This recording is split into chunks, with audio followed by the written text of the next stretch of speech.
부모라면 자식에게 다 해주고 싶은 마음입니다. 그래서 자식들 교육비, 결혼자금, 사업자금까지 다 대주고 손자, 손녀까지 봐주는 부모님들이 많습니다. 평생을 버는 족족 자식을 위해 돈을 쓰고 내 노후 준비는 하나도 되어 있지 않는 분들이 많으실 텐데요. 자식 덕 보려고 키운 것은 아니지만 나이 들어서 보니 이렇게 허무하고 외로울 수가 없습니다. 간도 쓸개도 다 내주며 키웠는데 자식들은 자기 살기 바쁘고 부모는 잘 거들떠 보지도 않습니다. 재산 있을 때는 그렇게 잘하더니 내가 가진 것 하나 없으니 짐짝 취급하듯이 냉랭하게 구는 자식들 때문에 상처받은 부모님들도 많습니다. 여러분은 자식들에게 부모 노릇을 언제까지 해야 한다고 생각하시나요?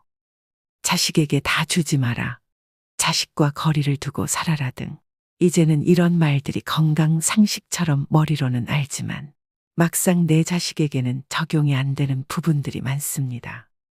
부모는 눈 감을 때까지 자식 걱정에 마음 편할 날 없지만 자식들은 부모의 마음과 같지 않습니다. 부모 부양의 인식 역시 과거와 크게 달라졌는데요. 15년 전 절반 이상 국민이 부모는 자식이 모셔야 한다고 생각했지만 지금은 5명 중 1명만 그렇게 생각하는 것으로 나타났습니다. 한 조사에 따르면 자식이 부모를 부양한다는 의견이 2007년 63%였던 것이 2018년에는 24.3%로 떨어진 것이 현실입니다. 이미 이 같은 상황을 인지하고 현명하게 부모 자식 관계를 재정립하고 계신 분들도 계실 것이고 그래도 자식밖에 없지라며 자식에게 많은 것을 의지하고 사는 분들도 있으실 텐데요. 여러분은 어떠신가요? 여기 자식들에게 의지하고 살다 배신감에 땅을 치고 후회하는 최 씨 할머니가 있습니다. 자식들이 주말에 최 씨 할머니의 집에 방문했습니다. 하지만 어쩐 일인지 할머니는 문만 열어주고 다시 방으로 들어갔습니다. 어머니 좋았어요. 웬일이냐? 엄마 보러 왔죠. 난 바쁘니 쉬었다 가라. 할머니는 자식들과 손주에게까지 눈길도 안 주고 방문을 걸어 잠갔습니다. 언뜻 서운함이 느껴지는 할머니와 자식들에게는 어떤 사연이 있었을까요? 할머니는 어릴 적 10살도 채 되기 전에 어머니가 지병으로 세상을 떠나게 되면서 가족 모두 함께 농사를 지으러 작은 시골 마을로 이사를 했습니다. 그렇게 가족들과 논농사와 콩농사를 지으며 생계를 꾸리다 할머니는 19의 고운 나이에 띠동갑 연상의 군인이었던 남편을 만나 결혼을 했습니다. 결혼하고 초반에 남편은 너무 다정했고 그렇게 어머니의 빈자리를 느끼지 못할 만큼 할머니는 행복한 하루하루를 보냈습니다. 하지만 그 행복은 오래가지 못했습니다. 전쟁이 발발하며 다른 나라로 파병을 가게 된 남편은 무사히 돌아와 할머니와 2명의 자식을 낳았지만 시간이 갈수록 남편은 전쟁 후유증으로 인해 알코올 중독자가 되었습니다. 사람이 전쟁이나 고문, 자연재해 사고 같은 큰 사건을 겪은 뒤에는 공포감이나 불안, 우울증이나 불면증을 경험하게 되는데 최 씨 할머니의 남편도 이를 피할 수 없었습니다. 할머니의 남편은 점점 술을 마시는 빈도가 높아졌고 심지어 폭력을 행사하기도 했습니다. 남편과 좋은 추억들이 많았던 할머니는 차마 남편을 두고 도망을 갈 수는 없었지만 자식들을 맞고 살게 키울 수가 없어 고향에 있는 이복 동생의 집에 자식들을 맡겼습니다. 할머니는 자식들이 어딜 가든 지금 여기보다는 나을 것이라 생각했습니다. 하지만 자식들은 그곳에서 심한 차별을 겪어야 했습니다. 할머니는 농사를 하며 번 돈을 이복 동생에게 보냈음에도 할머니의 자식들에게 제대로 밥을 주지 않았고 힘든 일을 도맡아 시켰습니다. 얘 빨리 일어나지 못해? 밥값 해야 할 거 아니야. 여기도 집안 사정이 넉넉하지 않았기에 자식들은 꿀꿀이 죽을 먹어야 했습니다. 꿀꿀이 죽은 돼지 먹이로 사용해야 할 정도의 조악한 재료가 들어갔는데 대부분은 미군 부대의 병영에서 식사를 끝내고 버린 음식물 쓰레기였습니다. 휴전 이후에도 우리나라의 사정이 워낙 궁핍했던 탓에 1970년대 초중반까지 미군 부대 근처 시장이나 골목의 허름한 식당에서 많이 팔았던 것이 꿀꿀이 죽이었습니다. 이렇게 자식들은 부모 곁을 떠나 힘든 어린 시절을 보내야 했습니다. 하지만 남편이 세상을 떠나고 할머니는 다시 자식들을 집으로 오게 할 수 있었습니다. 이때 할머니는 그간 자식들을 스스로 못 키운 것에 많은 죄책감을 느껴 모든 것을 자식을 위해 희생하며 살았습니다. 자식들은 그저 공부만 할 수 있게 집안일도 모두 할머니 스스로 도맡아 하며 자식들이 하고 싶다는 것은 아낌없이 지원해줬습니다. 그렇게 오랜 시간이 지나서 자식들도 모두 결혼을 했습니다. 최 씨 할머니는 그래도 꽤 긴 시간 뒷바라지를 하며 자식들을 출가시키고 마음이 한결 가벼웠습니다. 자식들이 독립을 해도 집에 자주 찾아왔고 자식들이 집에 올 때면 자식들을 위해 이것저것 싸주며 결혼했음에도 챙겨주고 싶은 마음이 가득한 할머니였습니다. 그렇게 가득 챙겨줄 때마다 할머니는 정성스레 쓴 손편지도 같이 건네주었습니다. 며느리도 어찌나 착하던지 집에 올 때마다 엄마 엄마 하며 아주 살갑게 할머니를 대해줬습니다. 엄마, 어디 아픈 데는 없으시죠? 부탁할 거 있으면 언제든 얘기하세요. 그래, 고맙다, 세아가. 며느리는 할머니가 무언가를 줄 때마다 기쁘게 받았고 그 기쁜 모습을 볼 때마다 할머니는 더 챙겨주고 싶었습니다. 그렇게 그날도 어김없이 한가득 음식과 간식을 아들과 며느리 손에 쥐어주었습니다. 그날 할머니는 저녁에 산책을 가려고 하는데 길가에 버려진 간식들을 보았습니다. 저게 뭔가 싶어서 가까이 갔던 할머니는 오전에 자기가 자식에게 주었던 그 간식과 같은 것임을 확인했습니다. 그 간식은 이 주변에 팔았던 간식이기에 누가 저 아까운 것을 버리고 갔나 확인해 봤더니 그 안에는 할머니가 정성스럽게 적었던 손편지가 같이 들어 있었습니다. 그랬습니다. 할머니가 줬던 음식들과 간식들은 대부분 아들과 며느리는 차에 타기 전에 그 동네에 버리고 간 것입니다. 할머니는 실수로 두고 갔다고 생각하고 싶었습니다. 다음에 자식들이 왔을 때 마찬가지로 아들 내외에게 간식들을 잔뜩 챙겨주러 안방에 들어갔던 할머니는 아들과 며느리가 수군대는 소리를 들었습니다. 할머니는 작은 소리에도 잠을 잘 못 주무실 만큼 귀가 예민했고 때문에 며느리의 말을 또렷이 들을 수 있었습니다. 그만 좀 주시라고 해. 이런 거 누가 먹는다고.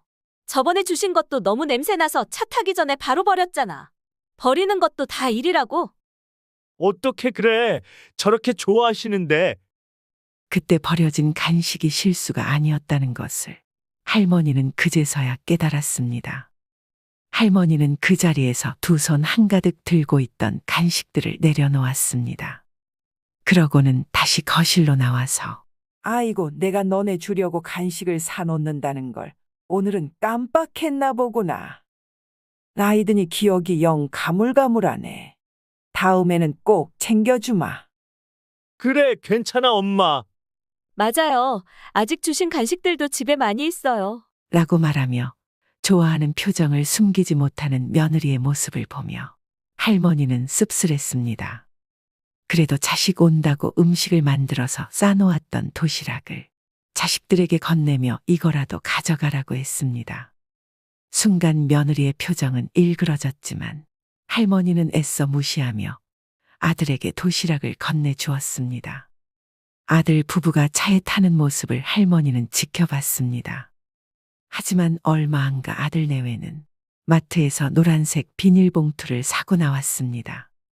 그 자리에서 며느리가 눈살을 찌푸리며 할머니가 준 도시락에 있는 음식들을 모조리 쓰레기 봉투 안에 담고 할머니 집 건물 앞에 버리고 다시 출발했습니다. 그 음식은 할머니가 잠도 줄여가며 이른 새벽부터 만든 음식이었습니다. 그 다음에 자식들이 찾아왔을 때 할머니는 며느리가 음식을 버린 사실을 모른 채 했습니다. 대신 몸이 불편하다며 오늘은 줄 것이 없다고 말했습니다. 요새 몸이 안 좋아서 뭐 하나 줄 게 없구나. 그러자 며느리는 뻔뻔스럽게 답합니다. 어머니, 저번에 해주신 멸치볶음 너무 맛있었는데 서운해요.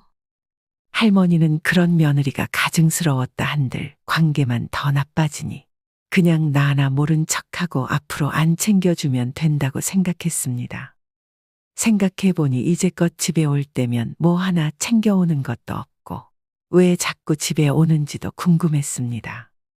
그렇다고 올 때마다 할머니에게 말을 걸기보다는 자기들끼리 이야기할 때가 많았습니다. 할머니는 며느리가 잠깐 외출한 사이 아들에게 물었습니다.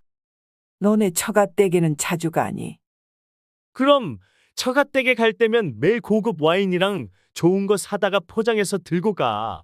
라고 하며 눈치 없는 아들은 자기가 처가댁에 얼마나 잘하는지 자기 어머니에게 자랑했습니다.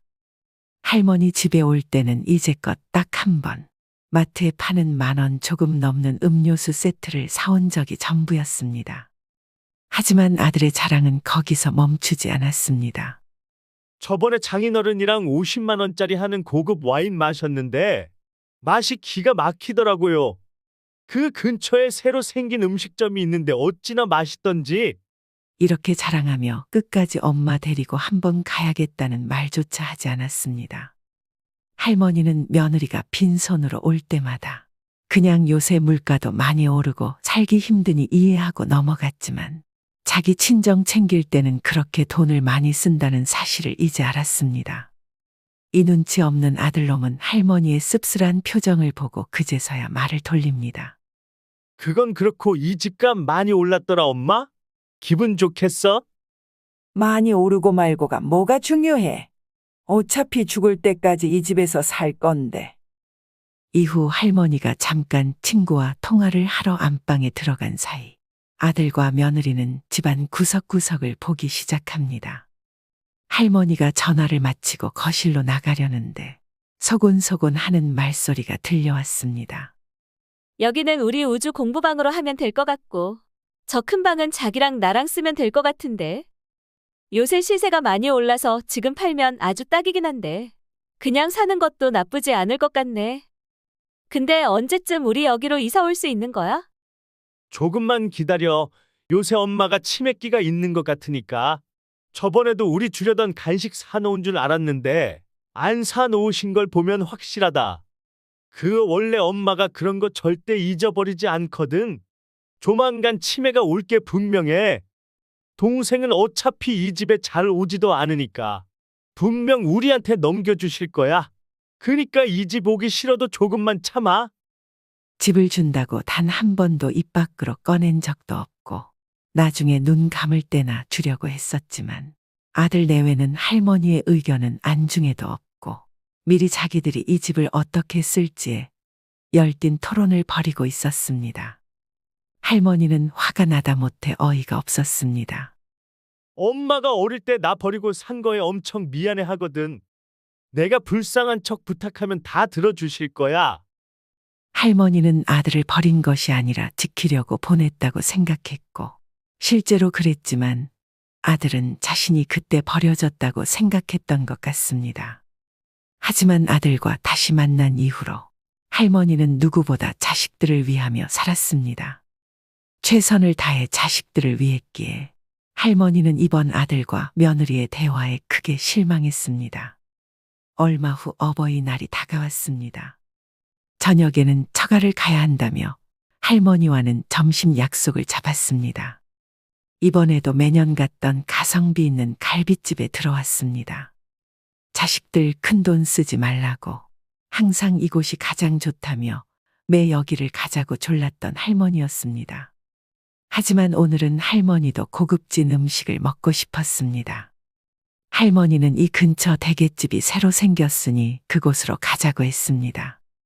하지만 그곳을 말하자 아들과 며느리는 당황한 기색을 숨기지 못했습니다. 사실 그곳은 저녁에 처가댁과 함께 가기로 했던 대게집이었던 것이었습니다. 며느리는 손주 핑계를 대며 손주가 해산물을 싫어한다고 말했습니다. 결국 그날도 어김없이 매년 갔던 고깃집으로 들어갔습니다. 할머니는 그래도 오랜만에 딸도 찾아와서 기분이 좋았습니다. 그날은 할머니가 1년 중 유일하게 막걸리를 마시는 날이었습니다. 막걸리를 마시며 그래도 기분이 풀릴 무렵 자식들이 밖에서 이야기하는 소리가 들렸습니다.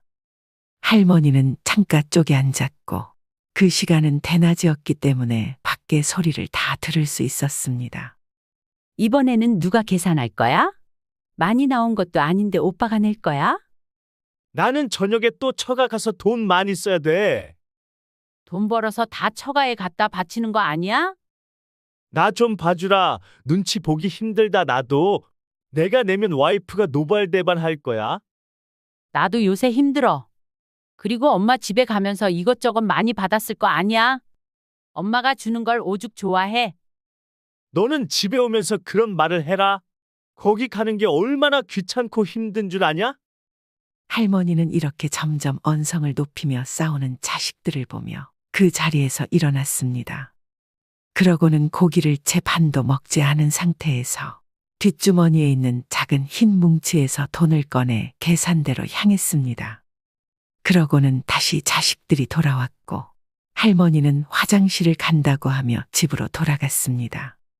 아니, 집으로 돌아가면 자식들이 찾아올 게 뻔했기에 근처 공원으로 발걸음을 돌렸습니다. 자식들에게는 취했으니 나 먼저 집으로 들어간다는 문자 한 통을 남기고 공원으로 발걸음을 재촉했습니다. 그날은 공원에 사람도 없고 참으로 조용했습니다. 그 자리에서 들리는 것은 할머니의 숨죽이는 울음소리 뿐이었습니다. 집에 들어갔을 때는 자식들이 들어와 있었습니다. 할머니는 혼자 방에 들어가 조용히 눈물을 다시 한번 삼켰습니다. 그렇게 혼자 방 안에서 울고 있다는 걸 알면서도 거실에서 하하호 TV 보며 웃는 소리가 할머니를 더 비참하게 만들었습니다. 하나같이 계산적인 자식들의 모습을 볼 때마다 차라리 가진 게 없었으면 오히려 속 편할 것 같다는 생각이 들기도 했습니다. 할머니는 이렇게 남보다 가족이 못하다는 느낌이 들 때 그렇게 서글플 수가 없었습니다. 하지만 어릴 때부터 산전수전 다 겪어본 할머니였습니다. 할머니는 그날 다짐했습니다. 더 이상의 부모 노릇은 하지 않고 이제는 오직 자신만을 위해 살아가겠다고 말이죠. 할머니는 이날부터 자식에게 의지하는 것을 포기했습니다. 예전에는 자식들에게 미안해하면서도 이런 부탁 저런 부탁을 했었는데 그렇게 할머니가 부탁할 때면 자식들은 억지로 들어주기 일쑤였습니다. 그런 모습이 보기 싫어서 하고 싶었던 것을 많이 포기했던 할머니였습니다. 하지만 이제 할머니는 스스로 배우기를 시작했습니다. 버스 타는 것부터 택시 잡는 법까지 주변 어르신들 혹은 그냥 지나가는 행인에게 물어보며 실수도 해가며 하나씩 배워갔습니다. 차라리 모르는 사람에게 부탁하는 게 자식들에게 부탁해서 자식들 귀찮아하는 표정을 보는 것보다는 마음이 편했습니다. 집도 주택연금을 받기 위해 정보를 알아보았습니다. 집만큼은 절대 자식들에게 줄 마음이 없었고 어차피 주택연금 받는 법을 자식들에게 물어봤자 자식들은 반대할 것이 뻔했기 때문에 이것도 할머니 스스로가 알아보았습니다. 이렇게 할머니는 혼자 잘 지내는 법을 하나씩 배워가며 자식들이 집에 와도 이제는 문만 열어주고 자기 할 일 하기 바빴습니다. 뭔가 이상함을 느낀 아들과 며느리는 몰래 방으로 들어가 할머니가 집담보로 주택연금을 받으려 한다는 사실을 알게 됐습니다. 그러자 며느리는 화를 참지 못해 할머니에게 다가가 물었습니다. 어머니, 이 집 담보로 주택연금 받으시려고요? 누구 맘대로요? 누구 맘대로라니. 내 집 내 맘대로 하겠다는데 뭐가 문제니? 아니, 저희 이 집 주시려는 거 아니었어요? 제가 이 집을 얼마나 자주 와서 어머니를 모셨는데 어떻게 이래요? 모시긴 뭘 모셔. 내가 준 거 전부 다 버리고. 버릴 거면 너네 집 주변에 버리지. 왜 내 집 주변에 갖다 버리니? 그리고 애초에 니네가 이 집에 뭐 하나라도 제대로 들고 온 적 있니? 너네 친정에는 그렇게 돈 쓰는 거 내가 모를 줄 알았니? 할 말이 없었던 며느리 대신 남편이 와서 엄마에게 화를 냅니다. 엄마, 기억도 가물가물한데 이 집에서 평생 살아서 뭐 하게요? 치매 걸리면 누가 돌봐준다고요? 치매, 내 기억력 아직 멀쩡하다. 아, 저번에 간식, 너네가 하도 주는 거 갖다 버리길래 일부러 거짓말 한 거다. 나 아직 쌩쌩하고 설령 치매 걸린다고 해도 너네한테 돌봐달라고 할 일 죽었다 깨어나도 없으니 그만 썩 나가라. 아들과 며느리는 버텼지만 할머니는 집에 있는 소금을 당장 뿌리기 전에 얼른 나가라고 소리쳤습니다. 처음 보는 할머니의 모습에 겁을 먹은 아들과 며느리는 잽싸게 도망갔습니다. 할머니는 이후 복지센터에 가서 수업도 듣고 집에 있을 때면 화분을 가꾸는 등 자신이 살고 싶었던 삶에 집중했습니다. 할머니는 연금과 모아둔 돈을 자신에게 써가며 남은 노후는 더 이상 자식들을 위해서가 아닌 자기 자신을 위한 삶을 살았습니다. 여러분, 최 씨 할머니의 기가 막힌 사연을 듣고 어떤 생각이 드시나요? 요즘에는 많은 사람들이 자식 덕볼 생각하지 말라고 말합니다.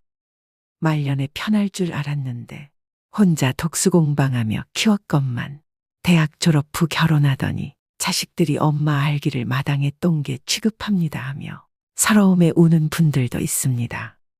고령화 시대에 이제는 부모를 버려야 한다, 부모를 버려야 자식이 산다라는 자극적인 문구를 내세우며 언론에서는 너나 할 것 없이 앞다퉈서 우리의 안타까운 현실을 고발합니다. 보건복지부가 발표한 보고서에 따르면 지난해 노인학대 신고 건수는 무려 1만 6천 건에 달한다고 합니다. 하루에 44건의 신고가 접수된 것인데요. 연도별 학대 신고 건수도 꾸준히 증가하고 있습니다. 그런데 노인의 학대가 대부분 가정에서 일어난다는 것을 알고 계신가요? 전체 85%가 가정 내에서 발생한 학대였다고 합니다. 사랑하는 자식에게 학대를 당한 노인들의 가슴에는 시퍼런 멍만 남습니다.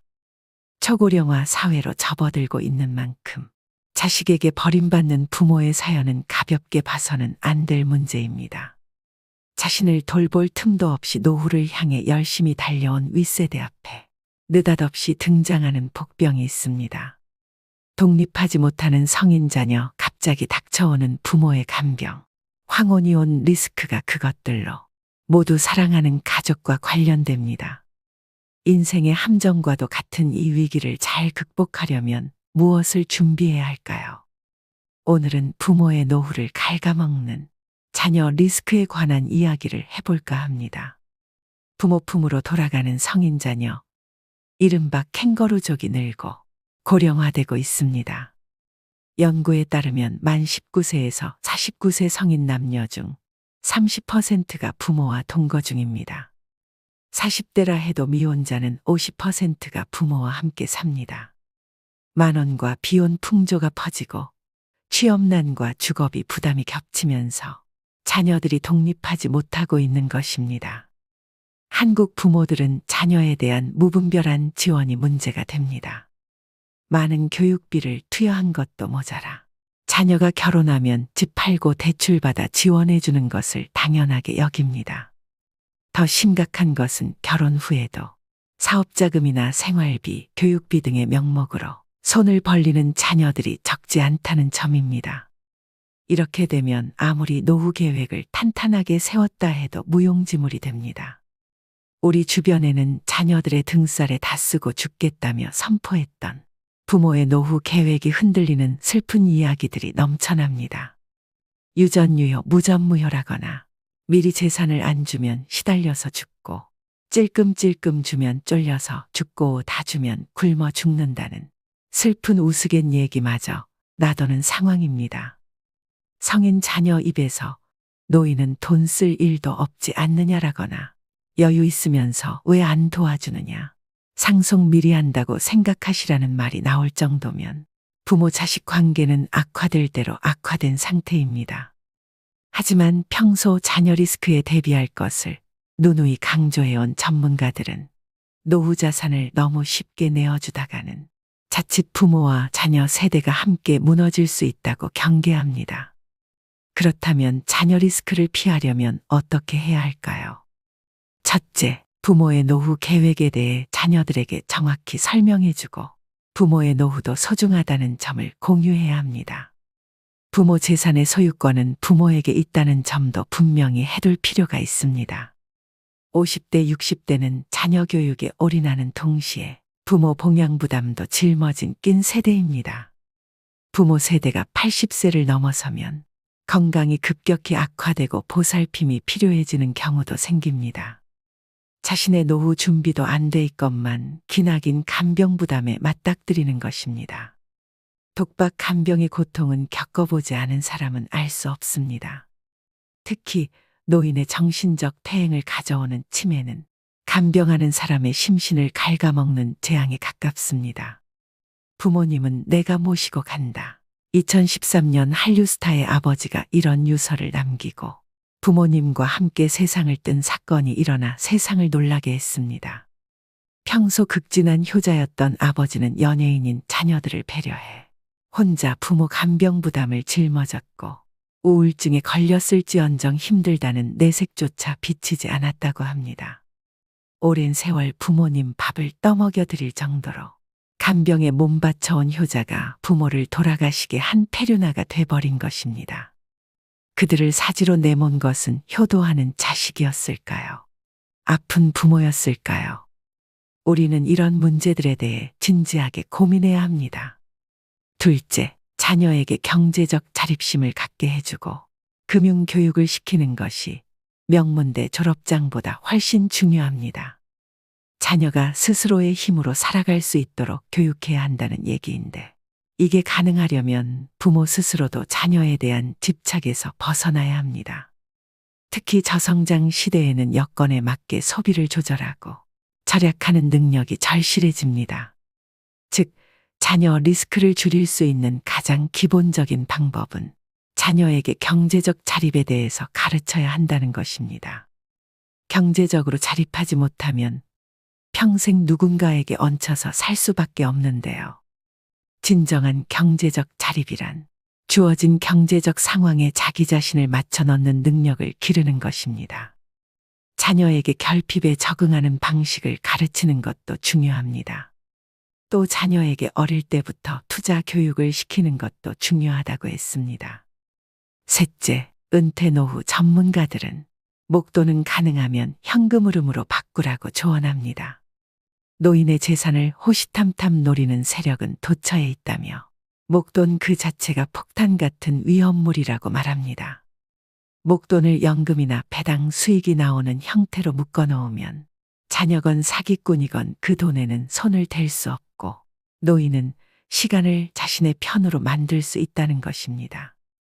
여기 두 노인의 사례가 있습니다. 10억 이상의 현금을 가졌던 A 노인과 해마다 4천만 원 연금을 받는 B 노인의 노후 비교입니다. 두 분 모두 노안으로 10년째 요양시설에서 생활하고 있습니다. 자녀들은 극진히 모시지만 김병의 효자는 없는 법이죠.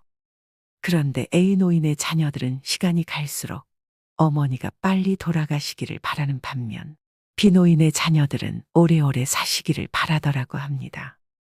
왜 그럴까요? 목돈은 주인이 오래 살수록 줄어들지만 연금은 삶을 이어가는 한 따박따박 나오니 오래 살수록 유리하다고 생각하는 것입니다. 참 현실적이면서도 안타까운 얘기가 아닐 수 없습니다. 오늘의 영상 어떠셨나요? 요즘 주변 친구들이나 환갑을 넘은 지인들을 보면 열의 8 정도는 자녀 리스크로 마음고생을 하고 계시는 것 같습니다. 대학을 졸업하고도 아직까지 취직을 못하고 있는 자식, 30이 한참 넘었는데도 아직 결혼을 하지 못하고 있는 자식, 부모가 밀어주어 사업을 시작했는데 시원찮은 자식, 대학을 졸업하고 아직도 경제적인 독립을 하지 못하고 부모 집에 얹혀서 삼시세끼를 먹고 사는 자식, 자식이 자식을 낳으면 그 자식을 부모에게 맡기는 바람에 꼼짝없이 손자 손녀를 돌보느라 감옥 아닌 감옥 생활을 하고 사는 부모들. 본인들은 고정 수입이 끊겼음에도 자식 결혼시킬 때 결혼식장이며 집 마련하는데 경제적인 지원을 해주고 그 이후에는 자식을 낳으면 또 지원해주고 손자 손녀들이 오는 날이면 용돈도 챙겨주어야 하고 요즘 자식들은 부모가 죽을 때까지 당당하게 AS를 해달라고 주장한다고 하는데요. 왜 그래야 하느냐고 물으면 내가 낳아달라고 했나요? 내가 태어나고 싶어서 세상에 나왔냐고요? 엄마 아빠가 좋아서 나를 만들었으니 끝까지 책임져 주어야 하지 않아요. 더 이상 할 말이 없더라고 합니다. 점차 자녀는 리스크가 되어가고 있는 것만은 확실합니다. 여러분들은 꼭 자녀들에 대한 리스크를 잘 생각하시고 현명하게 노후 준비하시길 바라겠습니다. 오늘의 영상이 여러분의 부모 자식 관계에 큰 도움이 되셨길 바랍니다. 오늘도 노후의 지혜와 함께 해주셔서 감사드립니다. 황금빛으로 무르익어가는 여러분의 지혜로운 인생을 언제나 응원합니다.